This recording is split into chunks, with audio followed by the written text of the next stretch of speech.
So yeah, that's it. So look at what the heck is what are you doing? Oh God, it's I like don't know. Jerry's kids. People for the podcast that can't see it. Sorry, he's having this bad attack. This is for the ADHD people like me. Nice, I don't very know. nice. I don't know. All right, ADH people. Here we go. We're gonna go live. Let's do it. Well, technically we're Let's do live, it. but you know what we'll do? We'll do this.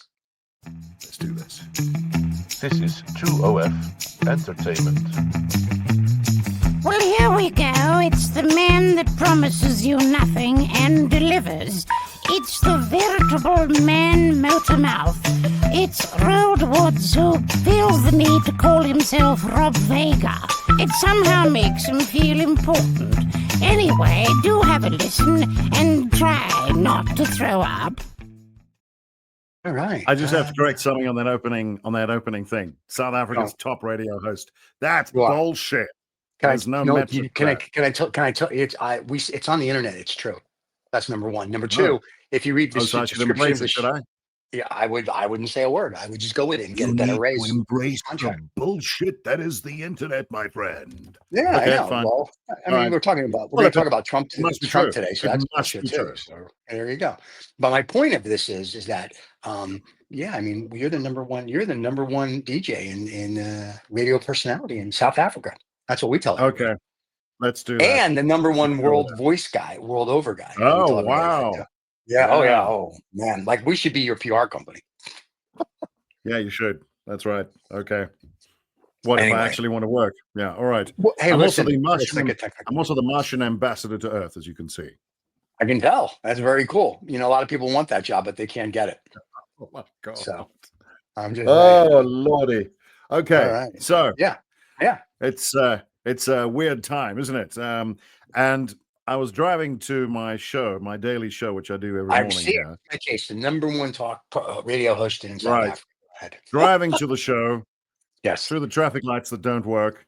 Nice. With we've got these homeless guys that direct traffic because the lights aren't working. Well, they got to have a job. You know what we call them? What? Hobo cops. Hobo cops. Okay. Okay, we're gonna put that. That's the title of today's show, apparently. Hobo cops. Hobo cops. Africa. Okay. Anyway, so I was on the way in, dodging the hobo cops, and I thought, what are we gonna chat about? And the thing that I didn't want to do, do, because literally, I think people are swamped by the Trump tariff trade bullshit. But here's the best part. On YouTube, it does real well. Yeah. Okay, but all right, fine. Well, you can add it as a meta tag or something. But here's the thing. Yeah. All I'll say about that is this. Okay.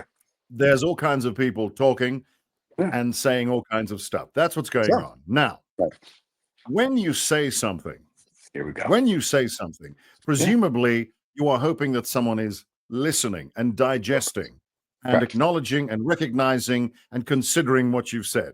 Otherwise, why the fuck would you say it? Right? Why? Why would you say it? Okay. As my grandfather used to say, if someone is not listening, then don't talk. Shut up. There's no point. Yeah. Oh, there you go. It's the ghost of Elvis. It's the ghost of Elvis. It's your grandfather's a box here. Yeah. I see that. Your grandfather's like, okay, boys, you're done. So here's the thing. Okay, so there it is. And there are, in my opinion, and obviously yours and smart people, there are people saying things about trade and tariffs that make sense. And the people that have brains are listening and going, yes, that's very bad. And the people that need to hear it couldn't give two shits. So it's like, well, what's the point then?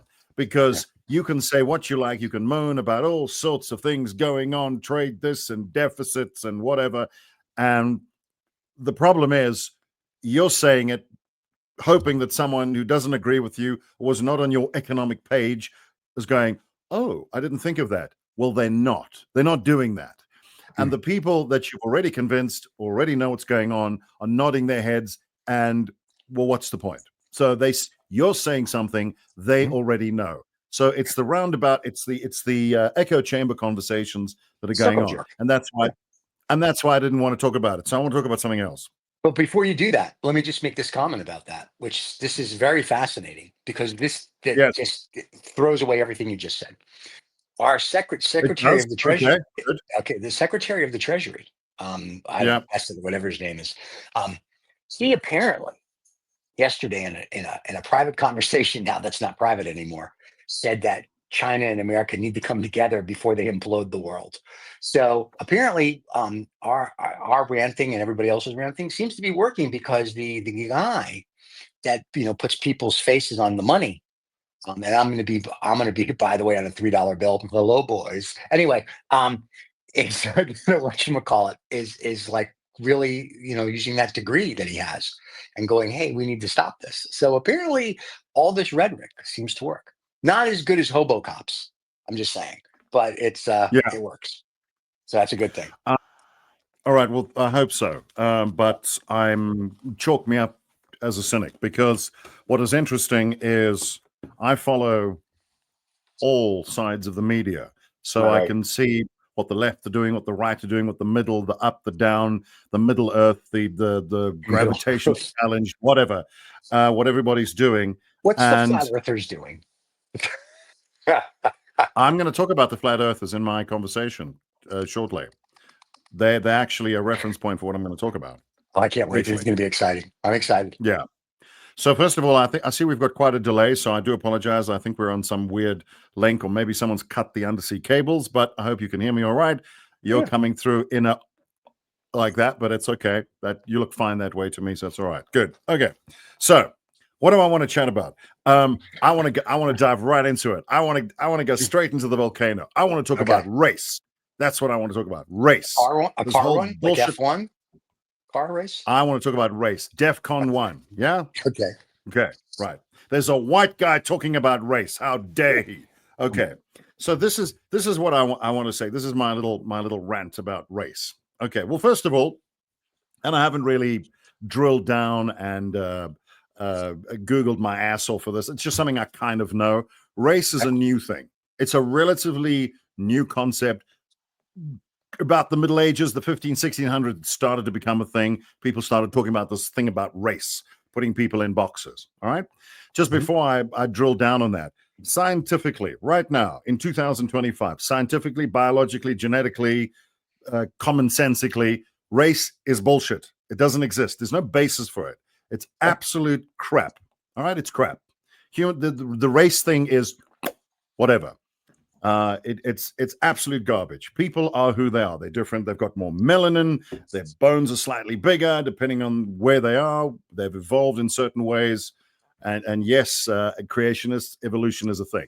So they've adapted. This is what we do. When you go to the gym and you pump the iron, your arms get bigger. When you go somewhere where there's less light, your skin gets lighter. Where there's more sun, your skin gets darker. Whatever. We know this crap. People with a brain know this crap. So people look different around the world because of, environment and so on and so forth. All right.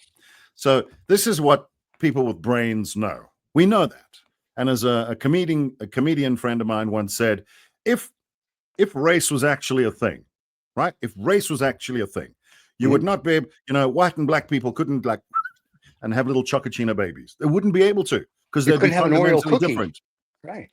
Yeah. But look at that. We've got Barack Obama and all these people. All right. So the point I'm trying to make is it's all bullshit. The race thing is utter bullshit. Now, I live in a country right now which obviously had the whole apartheid thing. Awful. Nobody's like, yeah, apartheid. Right now, nobody. But this is the crap that I hear politicians in this country saying. They talk about, the opposition party, the DA, for instance, they want to bring apartheid back. Okay, well, go and find me one white guy, just one white guy in the entire country. There's 4 million of us. And get him to go on record as saying, yeah, apartheid, what a great idea. That is utter bullshit. Nobody, again, with a brain, thinks that apartheid or dividing races, that bullshit thing, is a good idea. Nobody. There is nobody who thinks that's a good idea. In fact, anybody will tell you it caused so much hurt and pain, it's immeasurable. The next thing I want to say is, they say, yeah, white people say that. White people caused apartheid. You're missing a word. You're missing a word. Not white people, old white people, ancient white people, former white people, dead white people who are in a grave right now, white people that left the country, white people, right? New white people. Bullshit. Not interested in apartheid. Not about that. So you need to be careful with this fucking historical crap about how white people want to bring back apartheid. And it's a conversation you'll hear. This line that keeps coming up and up and up and up again. White people want apartheid. No, they don't. They really don't. Having said that, now this is where I'm going to bring in the flat earthers. Oh, goody. In every society, and I'm talking the global society, not races, the entire world, right? They estimate that anything from 4 to 8% of people on this planet believe the earth is flat. It's about that. It's there.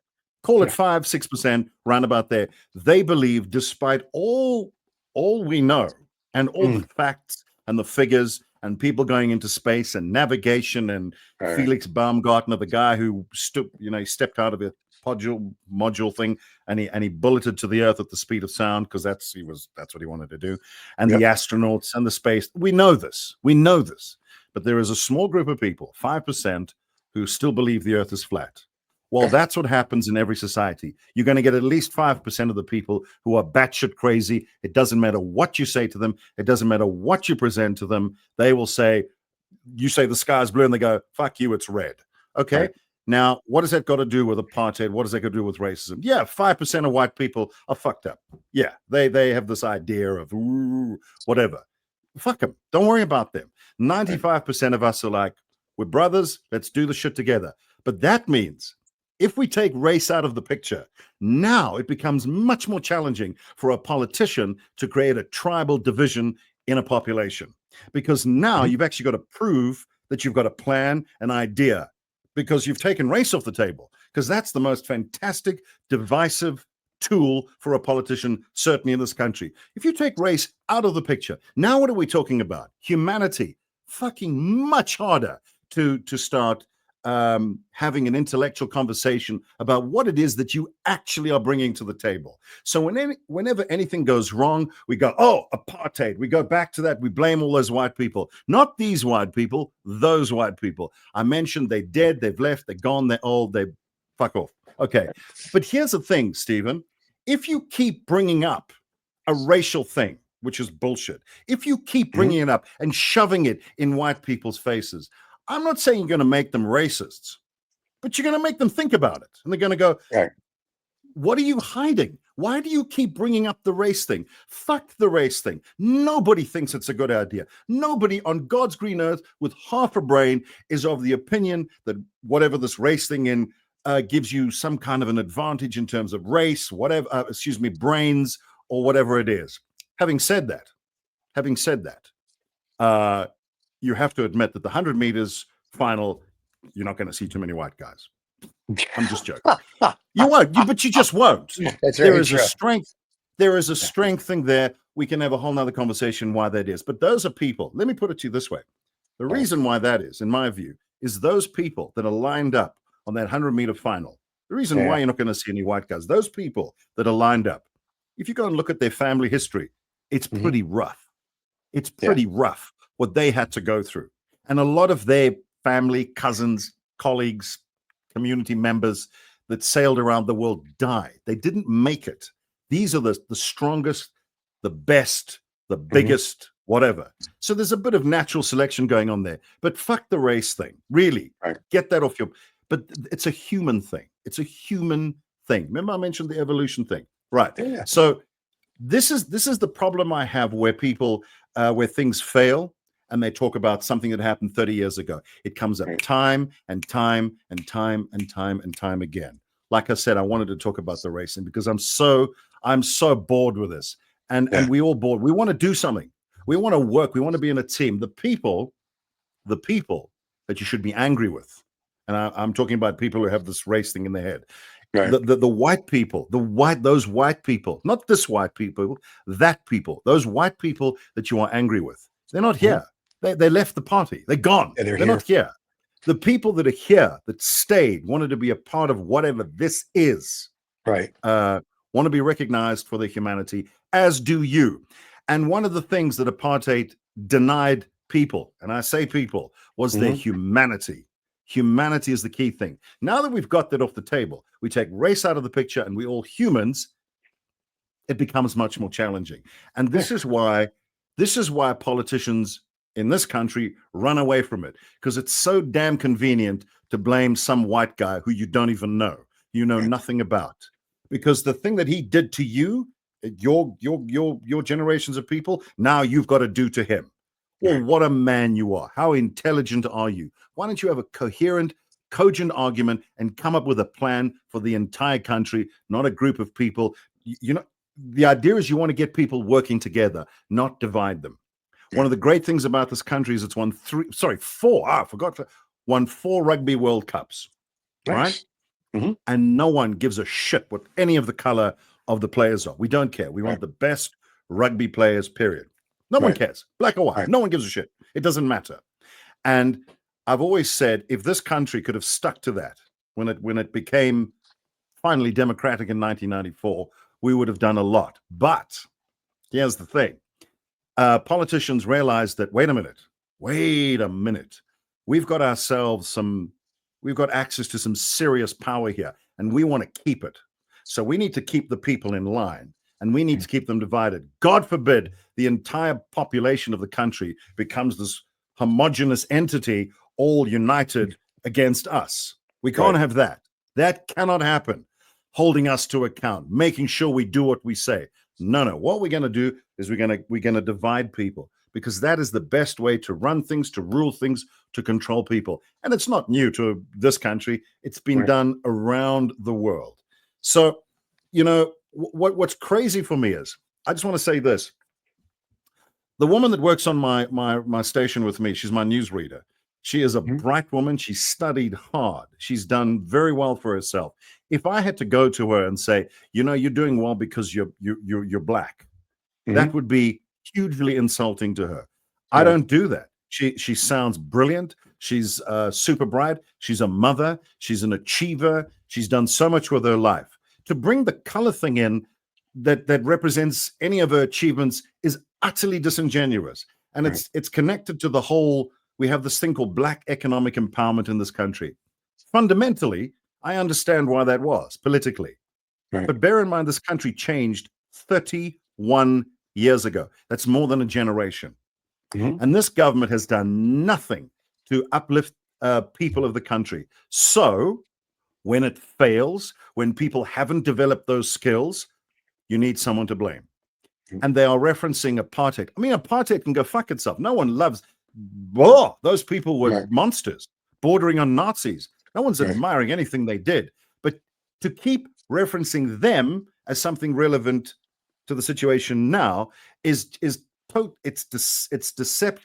deceitful, and it doesn't recognize people's humanity and the current situation. And it comes up time and time and time again. So you screw up and then you blame someone else. I mean, I know you've got that situation in the US, but I just wanted to talk. We always talk about the US. I want to talk about this country because it's such an exciting country.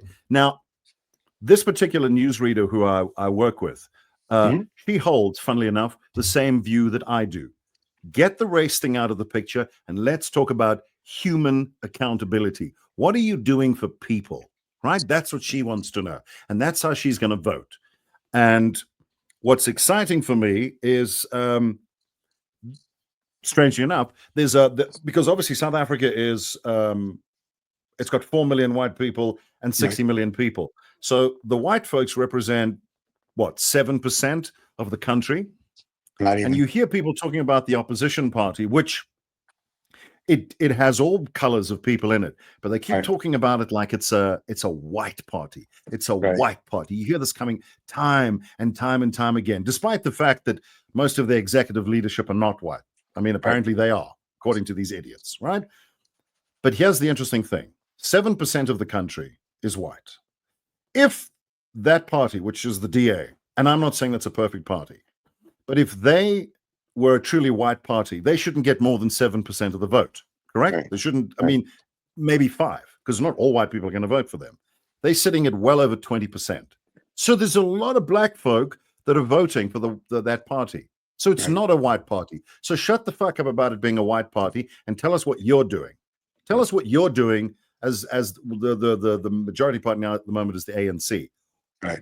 Although, Stephen, you may be interested to know that there have been some stats, some polls, which you can take for a pinch of salt, which have shown tremendous drop in the ANC in their support.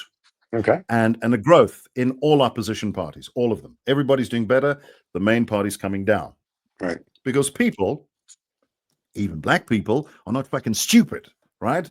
Because that's the way the ruling party looks at its own people. Oh, you don't know what's going on. Yes, they do. Yes, they do. They are educated. They are human beings, just like me. And they can see you're full of bullshit. You're not doing your job. And then you're blaming all these white people who the fuck are they? Put one guy, get one guy to go into a court of law or make an affidavit and say, yeah, apartheid. You won't find one. You won't find one. Well, you might find one. I don't know. Like well, here in the United States, you can find a whole bunch of them. They'll come and help you out. So don't worry about that. Will they help us out? Yeah, well, no, but remember, it's just, you said only 5% yeah, go ahead. of the public is stupid, right? And I agree with you. Here in America, apparently it's like 27%. So we won't go into that. But and unfortunately here, there's a lot of people here that unfortunately I think would like apartheid. So because they're still, the old school guys. I mean, really old school, and and they could be 20 years old. But unfortunately, for you guys, you've had a rebirth 31 years ago where people are like, hey, this is bad. Yeah. The problem here is they don't teach anything. So here, as we discussed on Sermon from the German about 2 months ago, there was a poll and young people under 30 are saying, I would love to live under a dictatorship. So they didn't live through it and they don't know. So they think it's all, oh, that's really cool. So if you talk about apartheid to them, which they don't know what it is because they're stupid and they're idiots and they don't learn anything in school, they're going to be like, yeah, party sounds good. They don't have a clue. In fact, the other night I was out and we were having a dialogue and somebody said something and somebody brought up the Holocaust. And then the person said, I'm tired of hearing about the Holocaust. And this very Jewish oriented thing I was at. And one of the people said to them, really, if 6 million of your people died, I bet you wouldn't be tired of hearing of it. So it's kind of the same thing with apartheid, right? You guys lived through it. You guys are very cognizant of it because you were there. Just like if the Black Americans here, that's right, you're Black Americans, you're not African American, you didn't come from fucking Africa, you were born here, you're American. Black American. You're American. You're American. The only African American, as far as I know, is that girl's name I can't pronounce, the movie star, and Elon Musk. They're the only two African fucking Americans we've got. Okay, the rest of you, you're Black Americans, so shut the fuck up.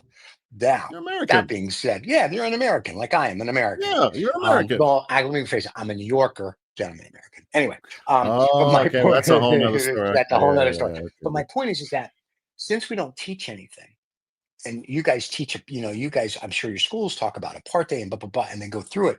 So, when people go, oh, slavery wasn't that bad, and the Black Americans are like, they're like, really, look at what, so, if you're in that person's, not skin color or body, but if you're in their shoes, it's bad for them. You have to appreciate what's bad for them. And if you don't teach the younger generation, hey, this is bad, then there's a problem. And then so just in the United States, they're removing Black history figures from the Smithsonian.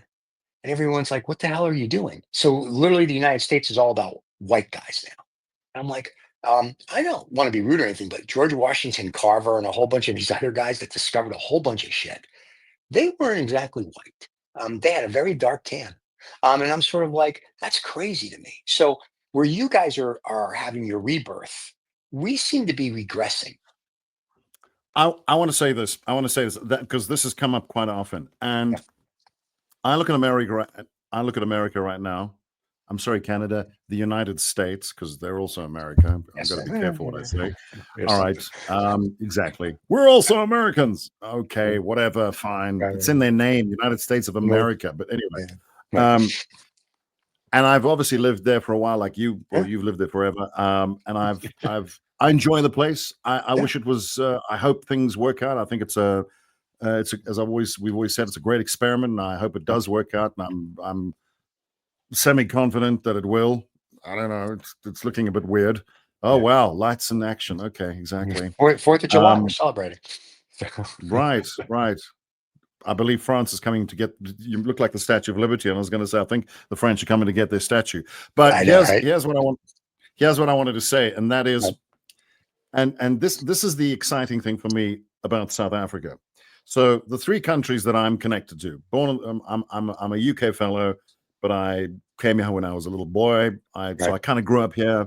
I've got some UK connection. I've got some American connection, blah, blah, blah. So these are the 3 countries that I've lived in and feel that I have some sort of a cultural connection to in one way or the other. Right. But if I look at those 3 countries, now back in the 80s, bad. Yeah, really bad. Everyone, quite rightly, was sanctioning the crap out of South Africa and saying, listen, you guys have got to you got to do some shit. You can't do this. Absolutely. Right. I was a little boy, but I could see, we would talk about this in class. I was fortunate enough that my mum sent me to some private schools, so I had what I would consider a normal class demographic. So I wasn't in an apartheid school, but at the time there were schools. They separated kids along these bogus racial lines, for whatever that means, and that was where the problem came. It wasn't so much a color thing as you separated people so they couldn't talk to each other. They didn't have things in common. That was the great tragedy of apartheid. So you couldn't see people it's not, they're just like us. Nobody's like anybody. Everybody's different to everybody. This bullshit, we're all the same. Why would we all want to be the same? That's boring. But your access to the title of being a human, that should be the same. We're all humans. Okay. Right. So they separated kids along these lines, and then the country all got together, and we're like, ooh, what do we talk about? So that's taken a long time for all those lines to connect. I wasn't necessarily in that separated state, but I do understand it. It was there, but it's an historical thing. We go, don't do that ever. It's bad, and it's bad for our national rugby team as well, by the way, because then you lose out on all that talent. Just to be absolutely vulgar about it. But you want all the best guys. Why would you exclude the majority of your country, that, by the way, are really strong and really fast, from a sport like rugby? Right? And as soon as we got rid of all those stupid laws and everybody had, access to being a sports star and captain of the team. I mean, our guy, they talk about the captain of the Springbok team, they keep he's a black guy. He's not yes, he is, but good Lord, man, he's a great rugby player and he's a very decent guy. And after all the matches during the World Cup, he would go and apologize to the ref if one of his players had done something stupid. A very aware man, a very bright man, and whatever. He's great. He's just a human being. It's just okay. I'm white. He's black. Okay, and whatever. And I said to someone the other day, for me, the white-black thing is as different as Italians are from Swedes. Right? That's it. Yes, they're not the same. Clearly, the foods are different. They kind of look the different. But that's it. That is it. Of course, I see the difference. But it's this, and maybe the Italians play different sports to the Swedes, but that's it. Human beings do different shit. The race thing, as I said, just keeps coming up, and you go, good Lord, this is such a tired trope. Anyway, those three countries have gone through all kinds of transformation. So looking at South Africa right now. So in 1994, everyone thought this place was going to blow up. It didn't. Things kind of, it was in a way a miraculous thing. If you consider that the majority of people had been denied rights on a basic level, voting, living, working, everything. Subhuman. Absolutely subhuman. I can't even imagine. I'm not pretending to. I knew people that had been through that, and they, like a war veteran, they didn't want to talk about it. It was horrible, horrific. So those wounds are still there, and they should be taught and they should be remembered. But this is 2025. We can't keep living in the past. We build for the future. Now, what I think is amazing about this country is in 1994 we started crossing what I would call a transformation lake. So you're on this shore, right? Then you've got this big lake that you want to cross. Transformation, change, normalization, a rediscovery of a national humanity, whatever it is. Mhm. And then on the other side of the other bank is, okay, now we get to some sort of, well, in the US it's normalcy, in the UK it's normality, whatever word you want to use, where we all just go, yeah, I'm just a guy. Right. Yes, of course you're black. Yes, of course you're white. Okay, Right. cool. I got a nose. You've got 4 eyes. Whatever. It doesn't matter. Yes, you see the physical characteristics of people, Yeah. but it's okay. It's okay. Okay. There it is. And you get there, and everybody just does whatever they need to do. We don't worry about when it comes to economic matters, academic matters, whatever it is. You know, we all Right. just people. Kumbaya, jambalaya, hands Oh, together, I and all love that shit. jambalaya. Right That's the now, best. exactly. Now, what I firmly believe right now, and this is what's scary for me about America, is Okay. sorry, United States, Canada, apologies, is I don't want to piss Hi, the Ken. Canadians off. Everybody's pissing. Hey, we got a they're being Canadian. We have a show they've been called Canadian Art Today, so we can't piss them off because they're a big part of No. our audience. Hi, Canada. I like So, I like Canadians. A good mate of mine, he lives down in KZN. He's a pastor and he's a Canadian fellow, and he used to live in Hope, wait, British he's a what? Columbia, and now he's He's a religious he's guy. he is. Pastor? It's fine. Yeah, I know it is. It's fine. He's a lovely man. He's a Wait, I friendly, got a question. polite Canadian. Oh, that they all are. Hey, so is he upset that the guy with the funny shoes and the hat died the other day, or what? Even though JD Oh Vance no, says he's he not was that doing kind. great on No, Sunday. he's from Oh, another okay. branch. Oh, I'm sure another he's branch of unhappy. Make believe. Okay, I'm sure. But- Oh yeah. We must talk about that sometime. I'm Yeah, sure. I'm sure he's unhappy about it. okay, But there it is. So okay. let's get back to this lake. So what we've got Yes. right now is we've got, I believe, in 1994, when this country kind of Yeah. found itself again, we started. We got into the lake. We were dipping our toes into it, and then we got into it. Now we started moving across, having those uncomfortable conversations, getting to know everybody. Discovering things about the country, people, humanity, Right. looking people in the eyes and seeing, this is here, but connecting with people on a human level. There was a reporter who once said, and for the purposes of reference, he was a black fellow, journalist, very smart fellow, and he said, I have to bring it up because, for people who are not on board with me, a very, very well-known journalist here, he said, this idea we all can connect and we all friends, that's lovely. But he said, we were all separated for so long. It's what we woke up in April 1994 and we all all those racist tendencies and thoughts and divisions just disappeared. Bullshit. He said, it's okay to have them. We have to talk about them, put them on the table. And when you look at that shit on the table and you go, oh my God, that's stupid, right? But you have to be able to talk about it. You put it out there. You go, I thought black people thought this way. And you're sitting in a group of people of all persuasions. And you look across at a black fella and he goes, dude. And you go, I know, right? Stupid. Let's take that off the table. And you realize in your mind, that's just some bullshit that maybe society taught you, division taught you.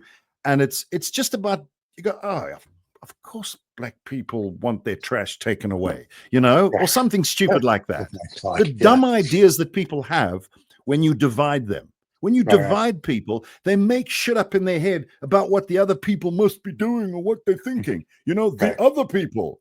And this is what people do. So what apartheid did is it divided people and they started making shit up in their head about what the other people were doing. All right. So that takes time for that shit to come out, to unglue it and go, oh my God, that's tough. Come on. But you have to be able to, here's the thing. You have to be free to put that bigotry, that bullshit on the table, put it there so we can all look at it and you go, wow, that's stupid. And then it seeps away. It's not going to happen quickly. It starts to seep away.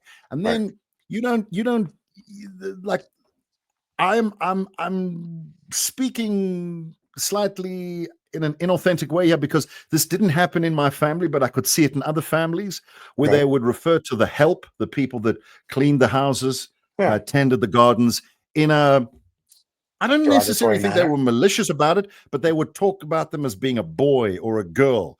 There's a grown-ass man with a family, and you would talk about him in these diminutive, you know what I mean, terms. Yeah. And then what happens is the kids hear that. The kids hear that. They see the parents saying these things, and they go, "Oh, so that's how we. So he's a boy or a girl." And what you have to do is you put that shit on the table. Then when you grow up, and when you have somebody that you hire to clean your house or whatever, you learn. You go, no, that's a man. That is a man. That's not a boy. That's a man. But it's not something you realize that because maybe you put that shit on the table and people said, "Hey mate, you can't call him a boy." And you go, "Yeah, you're right. That's daft." I mean, he's 35 years old and he's got a wife and 2 kids, and he's not a boy, clearly, right? Right. And you maybe,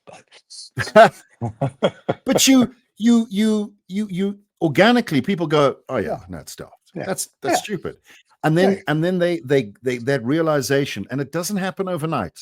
It doesn't bigotry and bias and misinformation takes a lot of time to clear. Right. So the country got in the lake, and I would say, and I'm making the shit up as I go along, maybe it's halfway through the lake.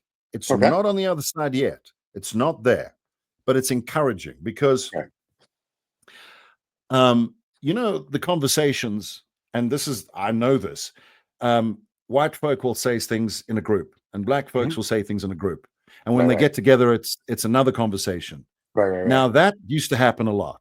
I'm convinced that used to happen a lot. Does it still happen? I'm sure it does. But as people just work together, play on the rugby field together, I don't know, date together, you can now date anybody. And you go, shit, it's okay, 2 women are different, but it's still a woman, you know? And you start to realize that those divisions and that tribalist bullshit that perhaps is in your head it's irrelevant. It's absolutely irrelevant when you look at someone's humanity. And it gets back to my original thing about race, this race. So what the politicians do is, as the society is evolving, becoming normal, human, and it's going across the lake, you have these politicians jumping in the water going, no, you shouldn't be in the same boat. The black people must be in that boat and the white people must be in that boat. And you're going, what are you doing?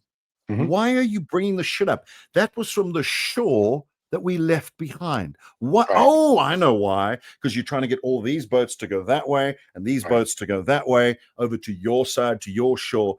But you don't really care about the people. You care about how many people you're steering away to your goddamn lane. And ultimately, you are not serving them. You are trying to control them. And I'm happy to report that I think majority of people, well, more people, younger people in this country are starting to realize that. And I want to just get back to those polls I mentioned. So 7% of the country is white, but the DA, the party that I'm aligned to, not perfect, because I don't like the ANC, and there's some other parties, but I'm not aligned to it because it's a white party. It's the only party that has a mix of people. It's not perfect. It is not perfect. I can sit here and talk an hour about what is wrong with it, but it's a lot more accountable than the others. If you deny that, there is plenty of evidence to explain why. But what I'm saying is that party had a very small percentage of the black vote even a year ago. They did a racial test. I think they had like 5% of the black vote. But if you put 5% of 40 million or 45 million, and you add that to 50% of 7 or 4 million, you can get to 20% of 60 million. If you're a maths guy, you'll understand what I'm saying. But what's interesting, they recently did a poll and they found that 5% of the black voters, and I'm just using that for reference to show you what crap it is, that's grown to 18%. They're now 18. So that party's got 8. That's where the growth is. Those are the people that will decide the future. And those are the people that are going, you know what? Yeah, I'm a black guy or I'm a white guy. And what does that mean? Human being. What does that mean in terms of what are my job prospects? Where's the economic growth? Where am I going to? What the fuck does it have to do with how you are screwing up my life? And you are screwing up my life. You're doing shit that is not in my interest. And let's just get the color thing off the table. By all means, build a million. I'll tell you what isn't here. I tell you what, you mentioned people talking about the Holocaust earlier, Yeah. right? Yeah. It should be remembered. There should be a bloody monument or whatever, museum, whatever you like, right in the middle of fucking Times Square. It should be there. We have one in Let's DC. not, yeah, I know they're trying to get rid of it, you said. Right. Let's not do that again. Let's be reminded. Let's teach that shit. No one is saying for 1 minute that, like, for example, anybody of German extraction has any thoughts like that. Are you insane? You see how ridiculous that is. Now, hang on. I mentioned that 5% earlier, but I'm saying, for instance, when I've gone to Germany, mate, if you raise your arm above your shoulder for too long, they're very sensitive about it. And it's Berlin is the most amazing city, and everybody, it's extraordinary. What I'm trying to say is making the argument. Let's say, for instance, let's look at a European example. So say you're a politician in Germany and you're trying to, maybe this is happening, I don't know, I could be talking about something that's actually happening, and you're trying to create that tribalism, which does work politically. Right. We know that works. So you go, what can I do? What can I say that's going to break up the population and help me corner a part of the market? Oh, I know what I'll do. I'll start suggesting that all Germans are Nazis.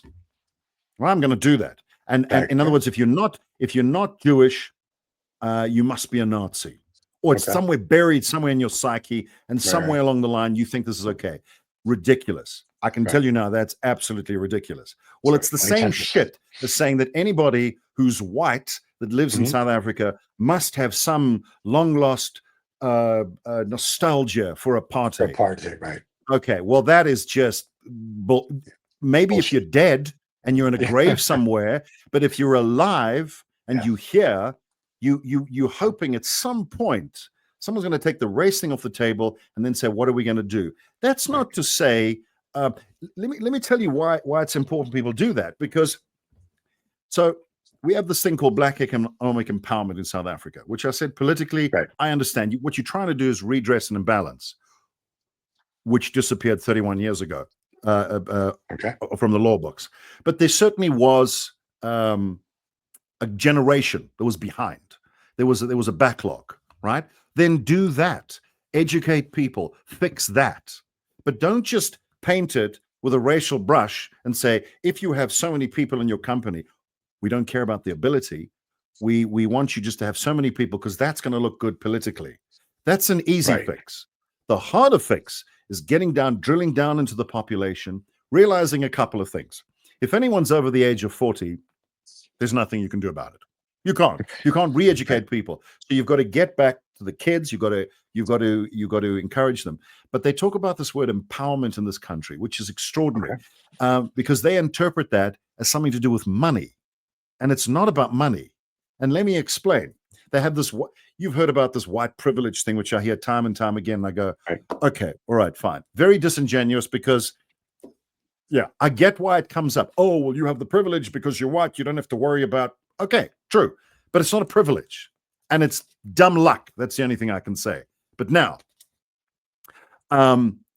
what you want, what we'd prefer to happen is instead of worrying about who's got this privilege, can we extend the privilege? What is this privilege? So the privilege is 30 years ago, if you were a black kid in this country, by virtue of watching your parents' history, there was no hope for you. What were you going to do? You were denied rights. You couldn't live anywhere. You couldn't vote. You couldn't. Every job imaginable was denied to you. So that was buried into your psyche. You grew up with that. I can't even imagine what that must have been like, that helpless feeling. Right. But then that all went away. So now what you want to do with the kids is you want to give them, dare I say it, a white outlook. And let me tell you what a white outlook is.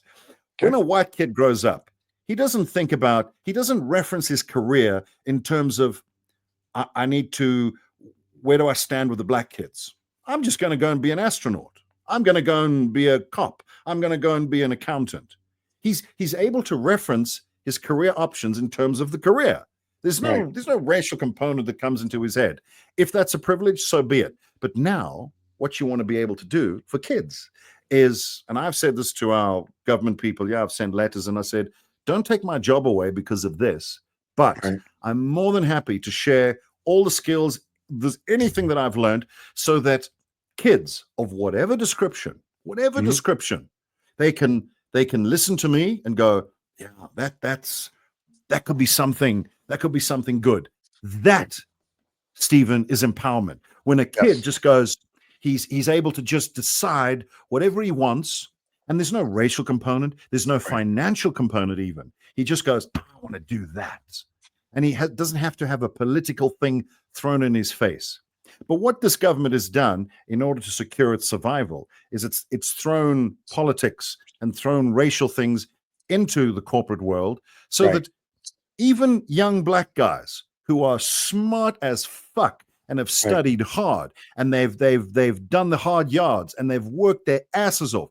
Some of these kids that grow up in these poor areas, they've done their final high school exams with candlelight and God knows what, and they've still done brilliantly. They get through that. They get into varsity. They get a fantastic degree. Tough. No support from the government. And then they get a job. They get hired. And then all around the corporate table, because of this BEE crap, is, yeah, he's a black guy. He got the job because he's black. Bullshit. But he got a job because he's qualified. What? But we've introduced a racial component into this kid's life, which is totally unfair. Instead of doing the hard yards and training people and empowering, because that's really hard. That takes a lot of effort. What we can do is we can pass a law that says all the companies will hire black people. And so you're not recognizing what's in their head, but rather what's on their face. Correct. Because that's easy. But politically it works. But from a humanity point of view, it's utter bullshit. And it sets, it takes us back. It actually entrenches a racial stereotype. Right. So what we have right now is we have a lot of government employees who are not necessarily qualified for what they can do. And guess what? They all are people of color. So look what it does in terms of the stereotype. Totally unfair. But look what you've done. You've created a problem that wasn't there. Instead of taking the opportunity to rid yourself of all these biases and bigotry and do the hard yards and actually train an entire nation of people. Not black, not white, and people. I got it. It worked for our rugby team brilliantly. Why the hell can't it work for the rest of the country? And that's what a lot of people of every melanin level are saying. And they're waking up to it and going, you know what? I mean, Stephen, if I said to you, mate, we're going to give you a job. We're going to give you a great job because you're Jewish. That's what we're going to do. Because we own everything. Yeah, I understand. Right. But if I did that, so what's going to happen is at one point you're going to be lying in your bed at night and you're looking at the ceiling. And if you're a man of any substance, you've got dreams, ambitions, things that you want to do. You want to try this, try that, be recognized, acknowledged. And you're looking at the ceiling going, what if I wasn't Jewish? I wouldn't have that job. So they're not interested. They're not interested in my ideas, thoughts, my intellectual capacity, nothing. It's just the fact that I've got a Star of David around my neck and I tick a political box. They don't see me. See me. And I am there to satisfy some political agenda. They don't care about Stephen. And that is the shrapnel of what has happened here. It's such a lost opportunity. Fortunately, I think we got a lot of dumb people, but we got enough smart people who are going, you know what, this is utter horseshit. Can we just get a government that serves us and doesn't serve itself? And I think there's some exciting times ahead. Anyway. Well, let me just say this. You're talking about, skin color. And the nice thing, if you're in China, you all look alike. It's like South Korea, so they don't discriminate. It's like Japan. So I think you're fine there. They're just, I'm just saying. And then the nice thing here in America, because being Jewish and where they say we own everything, the banks, the Hollywood, star, lasers in the sky. That's all true. So we do have nepotism here for the Jews. So we're good with that. We don't care what they think. You just, Johnny, do what you're told, and it's really naming David, do what you're told, and we're good. So it's fine. The other thing you're talking about Berlin, and I'm going to come back to America in a second, but I just want to say I've been to Germany. They're the nicest people. I know when I get in there, they have Mercedes for taxis. And I'll say when I get They into do, it, don't the they? guy Wow. yeah, Yeah. that's great. And they go like 10 million miles on it. And the guy turns around and goes, "So you're a Jew?" I go, "Yeah, because I turn the heat on." But other than that, they're very sweet people. I liked it, in the summertime in 30 Celsius degree cab. Thank you very much. It was good. The problem right now is, and I'm kidding about everything except the cab. The problem is in America right now, we're going backwards. You know what I mean? I'm glad they get rid of DEI because I agree that you need to have the most qualified person. I don't care if they're male or female. I don't care what their color is. Like I said to someone the Correct. other day. I'm from New York, which people may not know.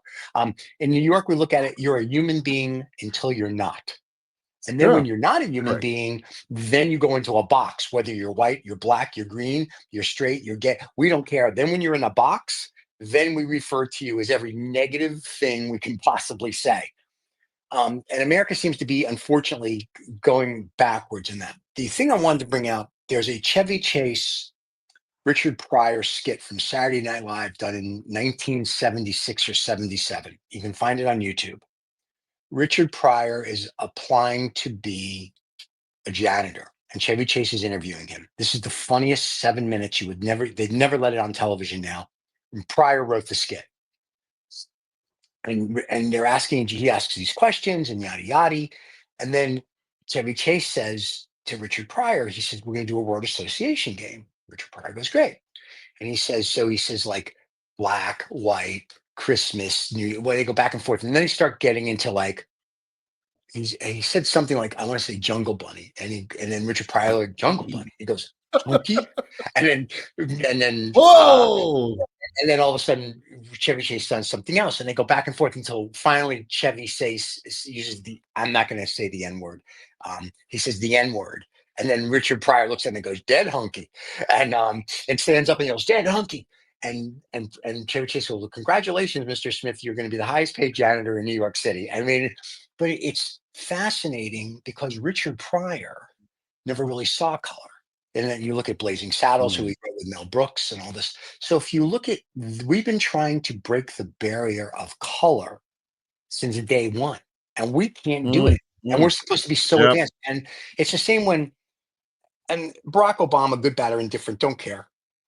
But when he was president, and he's the first African American, or I had a problem with Barack Obama with two things. One, when he got the Nobel Peace Prize for doing nothing. Hey, congratulations. Okay. And two, I was like, stop saying you're an African American president or you're a black president. Just say you're a friggin' American. Because you know what's really funny when the orange, well, we have an orange president now. I guess that's okay. We have the Yeah, orange that's fine. when Biden was in there, when Nixon, when all these people were in. No one ever said we have a white president. We have a blue president. Like Correct. when we get like if Pete Buttigieg became president, right? He's gay. Congratulations. He's very happy. We're going to say we have a gay president. Our gay president. Why can't we just say the president of the United States? I mean, Yeah. granted, we have an Yeah. orange president. So I'm very much, and you're talking about the All Blacks. And for you people that are just joining, that's a rugby team, and we're not. Yes, it is. Yeah. Yes, rugby team in South Africa. So No. No. no, No. New No. Zealand. New Zealand. I was going New to say Zealand. All Blacks is New Zealand. I'm Oh sorry. my I thought that was God! you Did you guys. Yeah. convince? Woo! No, don't do that. Hey, Don't here's the confuse best. Here's the best Springboks part. and the All Blacks. Most of the Never do people in the that. United States aren't going to know the difference. Anyway, the I Springboks know. and the All I Blacks. know. They're both Nice. rugby teams. There you go. Okay. You'd be So surprised. okay. So here's what's funny. In the NFL, when a quarterback throws a touchdown, they don't say, Yeah. which I give up credit for. Ooh, the white quarterback, Joe Namath. I'll use somebody that people know. Joe Namath threw. Or then they turn around and they look at Yeah. whoever the number one black quarterback is now. I don't know because they keep switching them out, but they don't go, the number one quarterback for the XYZ team just threw a black court.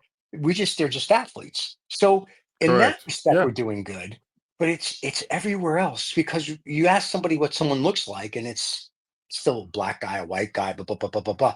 And I get it. It's easy to find, but at the end of the day, until we start really looking at everyone's a human being, and even putting religion aside and all this other ridiculous bullshit, you're all on the little blue marble together. You're not going anywhere. So you got to kind of get together. And the reason we can't, to your point, is politicians globally. You got to Yeah. do They keep. something to divide Yeah. them. And that's the best Yeah. way to divide them. It's like, oh, whether It's fantastic. It works brilliantly. Yeah. yeah, whether But we want can to I pick on the can I just Jews or the blacks or the whites or whatever, yeah. it's like boom. Can I just say this? When people say things to me, they say, "Oh, do you see color?" I sure as hell do. What's Yeah. wrong with color? I don't mind. I've always said whenever I go to London, it's my birth town, which yeah, it's I think it's I heard amazing. you were upset when you found out Big Ben was a clock, though. Anyway, go ahead. I know I was. But here's the thing: when I go to London, honestly, the food is from around the world. Yes. English food is crap. Now, if you want to put it this way and say, well, that's white food and this is Indian food and that's whatever, great. But no one, if I walked around London with that sort of viewpoint, people would think I'm a cretin, I'm an idiot. Yeah. Because no one does, no one cares. You just want the good food, you want the good stuff. And one of the things about different cultures and races, I'm going to just bring it up just because of that, is I'm going to say different cultures or people with different levels of melanin, right? Right. And they live in the reason why they're darker or light is they live in different parts of the world with different climates, different fruit, different animals, different whatever, different conditions. So their food's different, their music's different, everything they do is different. And when you join them all up, they go, oh, that's interesting, or that's interesting. And then you get a smorgasbord of humanity, which is fantastic. But they shouldn't be, my thing is, you must recognize the differences are fantastic, but that's all they are. They're like all little blocks on a checkers board. They must be different. It's exciting. In other words, if you had a blanket that was all one color, a quilt, you know, the little squares, they put them all together. They make them all different colors. Otherwise, it's just one color and it's boring. Who wants that? Who wants to live in an all black or an all white world? Who the hell wants that? And I would go nuts. In fact, when I lived in, and I'm not meaning to disparage the state in any way, but the town I lived in I'm not going to say in Connecticut, it was just white people. It was all white. And I've got to be honest with you, Stephen, I'd never thought about that. I'd never thought about that in any shape, size, or form. And we were there for 3 months. And I said to my wife, I said, it's just white people here. And I don't know what I thought about it, but it was weird. I thought that's odd. I feel more comfortable because, no, seriously, I feel more comfortable almost being in a minority position because that's what I've grown up with. I feel more comfortable. I mean, I took a walk through Harlem once and it was like, oh, this is great. And I could feel myself calming down. And only later did I realize what it was. And I guess let me tell you what one of our fans just said. Let me just tell you what one of our fans just said, which is, I just wrote back to him. I said, this is what he says is a very true statement, which is also very sad. It says, black matters only if he or she is famous. Yeah. That's true. Pretty sad statement. That's a pretty sad statement, but it's very true. But it's very sad. I'll say something else. Because I see it. I see white. I see black, and it's fine. I mean, why would I? Oh, you're colorblind. No, I'm not colorblind. I see beauty. I see athletes. Of course I do. Not everybody's an athlete. Do you see non-athletes? Yes, I do see non-athletes. I'm one of them. I also see athletes. That's fine. It's okay. It's not a problem. But when you ascribe political levels to that, and you ascribe brain qualities and all that, that's where the problem comes in. That's where you start dividing people. This is not let's all hold hands. They're a black, they're a white people I wouldn't want to know. It's fine. But if I say there's a black guy, I don't want to know him, I'm a racist now? No, he's an idiot. No, white people are idiots. This is just life. But can I just say this? What the chap said, you know, black is only important if the guy's famous. I'll tell you when else it's important. And I'll use a metaphor. Sean Connery, everybody thought he was this handsome man or whatever. The man was bald. He was bald, but he was still like the sexiest man, but he was bald. Now you go to any man, honestly, and you say to him, how do you feel about baldness? Yeah, not a good thing. Not a good thing. I'm going to get a toupee or transplants or I'll paint my head a certain color or I'll just shave. But for a man, baldness is not something that is good. And men will tease each other about it, but buried deep in your psyche is, I don't know if it's not I feel old or whatever it is. Okay. So we notice it. Women could give two shits about it until you bring it up, until you make an issue of it. Yeah. Now we notice the comb over. Now we notice the hair plugs. Now we know. This is what women have told me, and I'm sure they've told you that. So I guess what I'm trying to say is, like Gene Hackman, one of the greatest actors ever, who passed. Very sad what happened to him. But no one ever said, "Oh, bald Gene Hackman." Yeah. We could give a shit. Bald Sean Connery. So it's the same thing. If you keep identifying yourself in a category, which is obviously your right, don't be surprised when people notice it. Right. You know, I mean, one of the finest comedians in the UK is a guy called Lenny Henry. To describe him as an African Brit would be a joke. It's ridiculous. He's more British than I am, because he's obviously, I was born there, but he grew up there. He's part of it. Right. He is a British man. That's what he is. But if you start referencing his Africanness, there's nothing African about him. Nothing. Like, I've lived in this country now for most of my life. The European part of me is minuscule now. Right. I'm probably more African than I am European. Okay. Not in terms of melanin content, sure. But if I wander around the world telling everybody, if I wandered around this country saying, I'm an English fellow and I'm an English South African, people would look at me like I'm mad. You're a South African. That's what you are. Yeah. That's what I am. That's what I am now. But and to your point, I understand, and it has been explained to me by friends of mine in the States, the reason why the African American thing, why they use that label, why people tend to use that label. And I may be talking the biggest lot of crap here, but they've said because it's designed to highlight a point, the slavery thing, what was done, whatever. It's to delineate that and highlight the injustice. And I go, okay, I have no dog in that fight, and I can't imagine what your family must have gone through. But right now, as an outsider, I look at you as an American. That's what you are. You're an American. You're not African.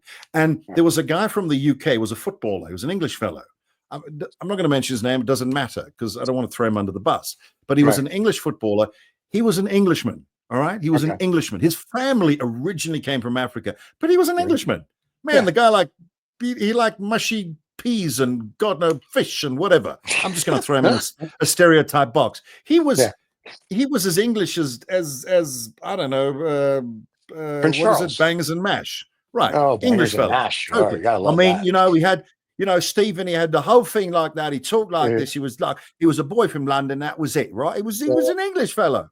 Sure. Straight up. Yeah. But at some point, somebody convinced him, and he bought into this, that, he wanted to go and discover his African roots. And he, somewhere along the line, somebody said, you may have come from the Khoi people in the southern part of Africa. Okay. So he came here to Botswana, and what he was, the idea behind it is he was going to reconnect with his heritage. And he certainly looked the part. Okay, he looked the part. But as we've discussed, that means nothing. He was an Englishman. And he's an Englishman. This is what he is. He's a man from England. Okay. This is why the whole race thing to me is bullshit. But he came down here, and they gave him they kind of schooled him on how you find water in the bush and how you find food. And he was very excited. No, he was very excited. He was like, "This is going to be great. I'm gonna do a video blog, and I'm gonna be in the tent, and I'm gonna tell my viewers and people, Africa's great. And look at me, and I'm rediscovering something about myself." Well, it turns out, whatever that was gone. He was not African at all. He lasted a night. Yeah. He was in the tent, and he could hear all these sounds, probably lions wandering around. I don't know, or mosquitoes. And he was petrified. And now I'm gonna jump into a step. He was like an out of water white guy in the middle of Africa, except he was black. Okay. But he was a white guy, but he was a black guy. What? You see how stupid it is. But now, and I think at some point he started to realize the absurdity of it. He's an Englishman. Okay. That's what you are, buddy. You're not African. Yeah. And what is sad, and I admit this, but it's good. Why I'm admitting it, I acknowledge this. There are many people who live in the US right now who probably should, if people hadn't moved them around the world, would be living in Africa, which is okay. You can argue, according to Donald Trump, it's a shithole continent, but it's a magnificent place. It's very different to America, but it's massive. It's big. It's got the most incredible climate. God, it's a beautiful continent. And they they may be sitting there in some part of the US thinking, God, if this hadn't happened, I would be there, and how great that would be. Sure, I get that. You've been displaced, and that should be acknowledged. Yeah. But okay, but now, what about now? What have you got now? What can you do about that? Jack shit. Just make sure it never happens again. So educate people, build every museum monument you want. But for the love of God, it's something that happened then. At some point, you've got to break from the past. You've got to say, right, this is who I am. I'm proud of who I am. I'm happy here. This is where life has put me. Let me just go forward from this. Instead of complaining about things that are utterly irrelevant, that don't mean anything, like race. Race, yes, color, melanin, it sits there, but it doesn't define you. It doesn't define your humanity in any way unless you let it. Right. Unless you're famous, as the guy said. As the guy said. The other problem, though, is and the white people forget this, and the black people forget this, is that the black people weren't the only people that were involved in the slave trade. The blacks traded slavery, the African kings, but the other funny thing is they didn't just trade black people; they traded white people. So because you know what I'm saying. So, and it's funny because I remember we had a dialogue once with somebody, and they said something, and I said, 90% of the slave trade was basically captured warriors that were by a black chiefs. Like, hey, these white people want to give me crap, I'll take it. And if you were a white guy and you got caught, became a slave as well. So it wasn't this thing. Yeah, go ahead. But Stephen, the problem, I hear that often, and they say, oh, a black thing or a white thing, and they're trying to define the slave trade in terms of that. I'm not trying to define it. I'm just saying. No, not you. No, I'm just saying. I hear it a lot, and I go, okay, but why are you bringing it up? You bring it up because we all agree slavery, bad. It's bad. I don't give a shit what color the people were. It was bad. Let's not do that. Right. Let's get rid of human trafficking, whether it's purple, black, white, whether it's a white boss, a black boss, a purple. Just for God's sake, get rid of it. Right. Our ancestors of every race, color, whatever you want to call it, have done stupid shit. Okay, but there it sits. You want to sit in the past, that's fine. But right now, this is where we are. We can do some good shit together. We can talk about what talents we can bring. Or we can just keep going along the tribal line and blaming other groups for the shit that we don't know. That's what we're doing. Welcome to the globe. Just get on with it, man. Yeah. Or don't be surprised if you keep putting yourself in a box that people see you in a box. Get out of the box. And that's the problem. Our leaders put everything in a box. Now, what I think we should do globally is get rid of child labor laws, and then little 8-year-olds work so everybody can go play. But apparently that's frowned upon. I don't know why. I don't care about what color they are. No, I'm just getting my iPhone. It doesn't matter. No, but my point is saying that tongue in cheekish is that our politics. Can I just say one thing? Because one thing, because I know we got. I want to just wrap this and say what is really what a friend of mine came. He visited colleague. Friend, we use that term too loosely. Someone I know. Okay, he came and visited. He came and visited the country, and he was from the Netherlands. Okay. By the way, you can't say Holland anymore because Holland is a region of the Netherlands. Just educate people. It's the Netherlands. That's the country. Netherlands. There it is. Home to some of the smartest and tallest people in the world, by the way. But so he came here. Well, he wasn't tall, but he obviously missed the gene pool. I don't know. Oh my God. We met at a coffee shop here in Johannesburg, but he arrived a little earlier than me. He was early. I was on African time. I'm just kidding. I'm kidding. Oh my God! And I arrived on. I know. But you see, I can joke about the stereotypes. It's fun. I don't care about them. So I arrived, and he said to me, he said, you know what I love about this country? And I said, hello, nice to see you.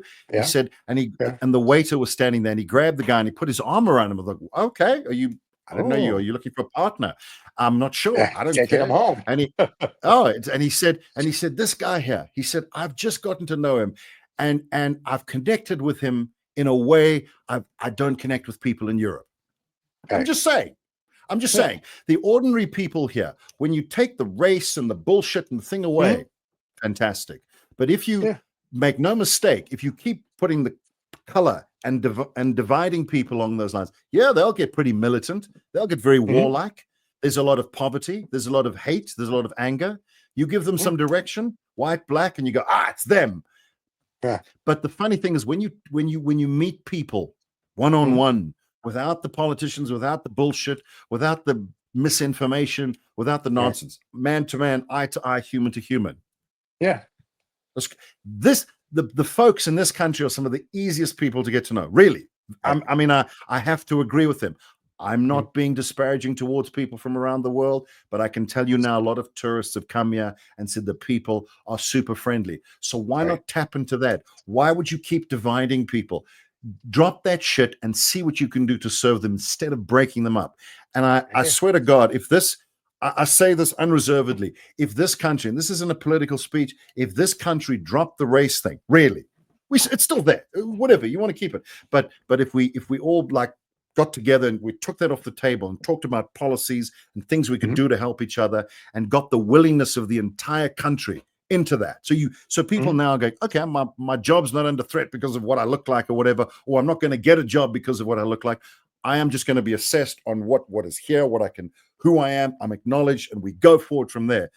Well, as the US becomes less of a superpower, this country could become a superpower. I believe it. Yeah. I absolutely do.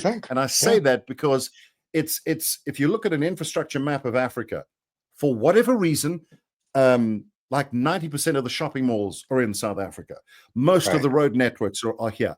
That is just a fact. You can go and look at a map, a logistics map, and you can see how it spider webs throughout the continent. It's a weird country. Michael Douglas once said it's like a first world country with a third world shell. It's not first world and it's not third world. It's something else. And there is such an amazing spirit, but what pisses me off, it keeps coming up where you've got these politicians trying to bring this old argument back all the time. All I'm saying is I'm hoping that the kids, and when I say kids, I mean people younger than 40, they're going, I want to do something different from my parents. I want to break away from that. I want to do my own shit. I want to have my own identity. You guys screwed up. The old white people, the old black people, you screwed up. We don't want that. Can we give you Elon back, though? No, you can't. No, you can keep him. You broke him. No, you made him. You made him. He was nothing. When he left South Africa, he was nothing. He was nothing. You made him, so you broke him. You keep him. Oh, no. Okay, to be fair, if you want to deport him, you can't send him back here. You send him to Mars. I would love to in a minute. So no one wants him back here. Trust me, no one wants him back here. We don't want him here. In fact, I was this morning in the Financial Times was talking today. Tesla stocks dropped like 40 or 50%. Their earnings are down, and the article was like, "Hey, it's either Doge or Tesla, pal." So he keeps going. He's not going to be the richest guy on the planet. It'll be Jeff Bezos, so he can shoot his wife and his girlfriends into space again on the blue Viagra. Well, I'm glad. I'm glad you guys are finally waking up to him. That's good. There is hope. There is hope. I didn't like him 10 years ago. I'm not waking up to anything. I never liked the guy. I would hear him speak. I'm like, you're an idiot. Yeah, it's like he's a true politician. He says absolutely nothing, and people go, "This guy is so smart. He's a genius." And I'm like, he didn't say anything. He goes on Joe Rogan, and people are like, "Oh my God, he smoked a joint." Who cares? I take it. You know what? I go to the bathroom. I don't get that. No one applauds me when I go. I mean, they do because I pay them, but no one applauds me when I go to the bathroom. But he goes to the bathroom. They do not. See, he peed. He went to the bathroom. I go, who cares? I don't give a shit with this guy. Like, be done with him already. Like, Stephen. Yes. Stephen, I'm going to go. It was fun. I've enjoyed this. It's been amazing. Good day to you, sir. Everybody, don't forget to subscribe and like. We'll be back next Wednesday. Fridays are the rebroadcasts, and you can catch us wherever you get your podcasts or here on YouTube. We'll see everybody next week. Always good to see you, my friend. Cheers, everybody. Thank you so much for listening to this Old Woods Rob Vega, whatever the hell he wants to call himself, fellow. You know, this podcast thing, it makes him feel very important, and he's a difficult fellow as it is to deal with. So thank you so much for putting up with him, and do take care.